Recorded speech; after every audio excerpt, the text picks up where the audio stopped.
नाथ फकीरी channel को subscribe करके और बेल आइकन को भी इस तरह टंग बजा दीजिए। सुरत पकी करो धाम की, पर आत्म धनी मिलाए।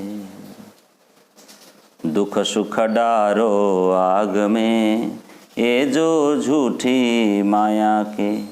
पिंड ना देखो ब्रह्मांड, राखो धाम धनी सुरत जे। प्यारे सुंदर साथ जी, परम धाम का वर्णन श्री जी इस चौपाई के द्वारा भी वर्णन कर रहे हैं और हमें सुरत पक्की करो धाम की, उस परम धाम की ओर लौटा रहे हैं हमें। पर आत्म धनी मिलाए, आत्मा और परमात्मा का मिलन हो जाए, इसके ऊपर सुंदर चर्चा आइए श्रवण करते हैं। सुंदर साथ जी, परम धाम की जो लीला है वो तो अखंड है, अद्वैत है। कैसी है? अद्वैत लीला। वो जो परम धाम की जो लीला है, हम जिस प्रेम संवाद के कारण जगत में आए, इच्छा के कारण, सखियों ने अक्सर भगवान को देखा। फिर सखियों ने राज जी को पूछा, ये पुरुष कौन है? तब श्री राज जी ने सखियों को क्या कहा था कि ये मेरा ही स्वरूप है। पल पल में ये अक्सर भगवान कोटि ब्रह्मांड बनाते हैं और नाश करते हैं। फिर सखियों ने क्या कहा, श्री राज जी आप कैसे स्वामी हैं? अक्षर इतने ब्रह्मांड बनाते हैं, आप आज तक हमें दिखाए नहीं है। राज जी ने कहा, देखो ब्रह्मांड माया भी है, असत है, दुख रूप है। दुख सुख डारो आग में। फिर सखियों ने कहा, नहीं नहीं, दुख सुख हमें देखना है, हमें बताओ ये जो झूठी माया के। राज जी ने कहा, नहीं जाना, वहाँ जाकर धाम को भूल जाओगी, मुझे भूल जाओगी। संसार झूठी सुख माया देखने जैसी नहीं है। सखियों ने कहा, माया हमें क्या करेगी बताओ? हम भूलेंगे नहीं, आप बताइए। ये चौपाई में लिखा है, देखो। धनी ने मने किए, जो उसमें प्रकट बानी में, धनी ने मने किए तीन बेर, तब हम माग्या फेर फेर फेर। अब सूरत भूल गए, इसलिए श्री कह रहे सूरत पक्की करो धाम की। अंत में राज जी ने क्या कहा, अगर माया देखनी ही है, पहले तो मेरा वियोग सहन करना पड़ेगा, दूर होना पड़ेगा। अब सखियों ने कहा, आपसे दूर होना नहीं चाहती हमें तो आपके चरणों में बैठकर माया देखनी है। फिर सखियों को कहा, आओ मूल मिलावा में। तो फिर रंग महल की प्रथम भोम में जो 4 चौरस हवेली है, उसके बाद जो एक 5वीं गोलाकार हवेली है, उस वही मूल मिलावा है। उसके अंदर हम बैठते हैं, सखियों को बुलाते हैं। राज जी श्यामा जी संग श्री राज जी महाराज नूर के सिंहासन पर बैठ जाते हैं और सखियां 4 और 3 हार में गोलाकार होकर बैठ जाते हैं, है ना। और उस समय राज जी ने क्या किया, सुरता को ऐसे निकाला और गोकुल गांव में पधराया। श्यामा जी की सुरता कहाँ आई? बरसाने में राधिका बन के चली आई, है ना। जो कोई होवे ब्रह्म सृष्टि का, सो लीजो वचन अमान, अपने पोहरे जागे समय पहुँचे आन। हम लोग इस प्रकार संसार में आए, जागे। अब श्यामा जी कहाँ आई? राधिका बनी। कहाँ आई? बरसाने में। और अपनी सुरता को राज जी ने कंस के कारागृह में देवकी के 8वें पुत्र पर उतार दिया। बोलो प्राणनाथ प्यारे की। अब वसुदेव जी श्री कृष्ण को कहाँ ले जाते हैं? मथुरा से गोकुल यशोदा के पास ले जाते हैं, वहाँ छोड़ते हैं। और बेटी जन्मी थी योग माया, उसको लेकर, यशोदा की बेटी को लेकर आते हैं। फिर उसको मारना चाह कंसन, है ना। फिर वो उड़ती है, आसमान में चली जाती है और ऊपर से बोलती है, तेरा काल तो पैदा हो गया है। फिर कंस ने पुतना को भेजा, है ना, कथा याद है, और नवजात बच्चों को मार डाला। जब कृष्ण को मारने गई, कृष्ण ने उनके प्राण हर लिए, दूध पी लिए, प्राण भी हर लिए।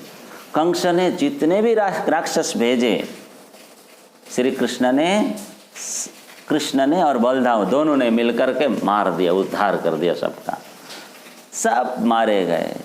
ये है, इस प्रकार 11 वर्ष और 52 दिन तक श्री कृष्ण ने क्या किया, हम सब सखियों के साथ खेले मिले, निज जन राधा जी के साथ हम सब के साथ प्रेम लीला की। फिर क्या हुआ, शरद पूर्णिमा की रात्रि योग माया ब्रह्मांड की रचना की और सखियों को योग माया का दे दिया और रासलीला की श्री कृष्ण ने। और जो अक्षर की इच्छा थी ना,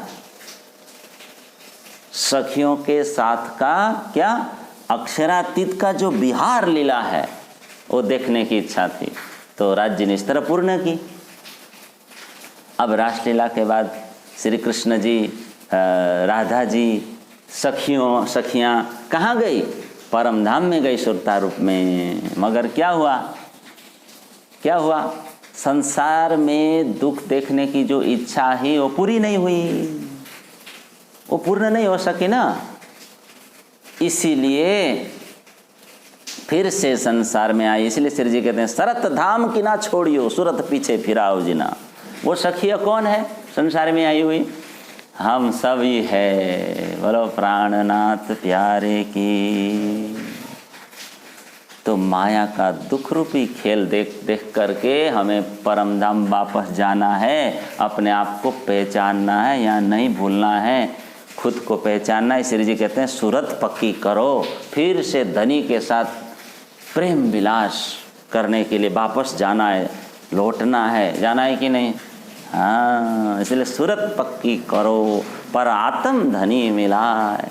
अपने मूल वतन धनी के साथ संबंध जोड़ें। उनको भूल गए हैं अभी, अब साक्षात सदगुरु आ गए हैं, है ना, और सदगुरु महाराज याद दिला रहे हैं, वो याद दिला नहीं आए हैं। परम धाम जाने का मार्ग क्या है, सूरत पक्की करो, प्रेम लक्षणा भक्ति से सूरत पक्की करो। अब हम सब क्या करें, स्वरूप धाम लीला इसमें प्रवेश करें, चितवन करें इसका। अष्टप्रहर लीला चितवन, स्वरूप चितवन, ये हमें करना चाहिए। सुंदर साथ जी परम धाम में राज जी 6 बजे जगते हैं, ऐसे चितवन करे, वो जग गए हैं। सभी सखियां राज जी के पास आ गई है, प्रणाम कर रही है। सुबह बिस्तर में ही करना चाहिए। राज श्यामा जी के पास सभी सखियां बैठी हुई है। राज श्यामा जी को देखकर सखियां आनंदित हो रही है। चंदन की चौकी पर श्री राज जी श्यामा जी बैठते हैं, उनको विनंती किया जाता है, बैठिए चंदन की चौकी डारो, बैठो प्यारे अंगना। और लवंग की दातुन और झारी में लोटा में जल रखी है और मधुर मधुर मुस्कान देते हुए दातुन कर रहे हैं। सखियों के मन में आनंद उमड़ रहा है, महक रहा है वातावरण। राज श्यामा जी फिर दातुन के पश्चात सुख शैया पर पधारते हैं और सखियां सब उनकी मधुर बातें सुनती है। फिर इतने में इंद्रावती सखी आरती से सजाती है, मंगला आरती करती है ना। फिर मंगला आरती के बाद सखियां हंस हंस करके गीत गाती है, बाजंत्र बजाती है, ताल मृदंग। कोई सखियां फूल लेकर आती है, हार बनाकर श्री राज श्यामा जी को पहनाती है। फिर परिक्रमा कहती है, गुई गुई हार पिया जी को पहरावे। फिर क्या कहते हैं, मूल मिलावा में स्थित राज श्यामा जी के जो चितवन करो, ध्यान करो। राज श्यामा जी प्रथम भोग में विराजमान है ना। सुंदर साथ जी सुवर्ण का सिंहासन है, इनके 6 पाए हैं, 6 डांडे हैं। एक एक डांडे में क्या है, जवेरात के 10-10 रंग झलक रहे हैं। आहा हा हा हा हा। फिर दोनों स्वरूपों के ऊपर 2 छतरी है, फिर छतरी के 4 और जवेरों की झालर है। ये सूरत पक्की करो। 2 बड़े कलश, 6 कलश छोटे, छतरियों के ऊपर भी बड़े कलश। ये 8 कलश किसके, सुवर्ण के हैं, हेम के। और सिंहासन के ऊपर सुंदर क्या बिछाना है, और उसके ऊपर नीचे गादी है, 2 चाकले हैं, 5 तकिए हैं। राजश्यामा जी 2 आसन पर विराजमान हो गए हैं। इस तरह हम सुबह क्या कर रहे हैं, सुंदर साथ जी दोनों स्वरूपों का स्वरूप दृश्य चित्त में धारण, चित्त के विषय राखिए और फिर आत्म को दीजो। आत्मा को फिर इन दृश्यों में गोते लगाते रहें, फिर आत्म को दीजिए। और 24 घंटे राज्य को न भूलें सुंदर साथ जी। इसलिए श्री जी कहते हैं सूरत पक्की करो धाम की, मूल घर जाना है तो हरदम सूरत पक्की करो, उनका चितवन करो, ध्यान करो, सुबह शाम पवित्र होकर नहा धोकर चितवन करें, भजन करें, पूजन करें, गुणानुवाद गाएं, स्मरण करें, धून करें, भजन करें, उनके चरणों में कोटान कोट साष्टांग दंडवत करें, परिक्रमा करें हम, तो क्या होगा, हम बंधन मुक्त हो जाएंगे, संसार से मुक्त हो जाएंगे। उनकी कृपा हमारे ऊपर बरसती रहेगी और हम धनी के नज़दीक होते जाएंगे, और नज़दीक और नज़दीक और नज़दीक, फिर उनका महसूस नज़दीक से हम कर पाएंगे। तो सुंदर साथ जी आज यहीं पर इस चौपाई को दोहराते हैं। आप सभी को आभार। सूरत पक्की करो धाम की, परातम धनी मिलाए। अंत में आप सभी से यही निवेदन कि वीडियो अच्छी लगी हो, सत्संग अच्छी लगी हो तो खूब शेयर कीजिएगा, चैनल को सब्सक्राइब कीजिएगा, कमेंट्स करके बात बताइएगा अपनी। चैनल को सब्सक्राइब करना मत भूलिए, कभी भी मत भूलिए। ऐसे ही सत्संग सुनते रहिए। आप सभी को स्नेह और प्यार से प्रेम प्रणाम।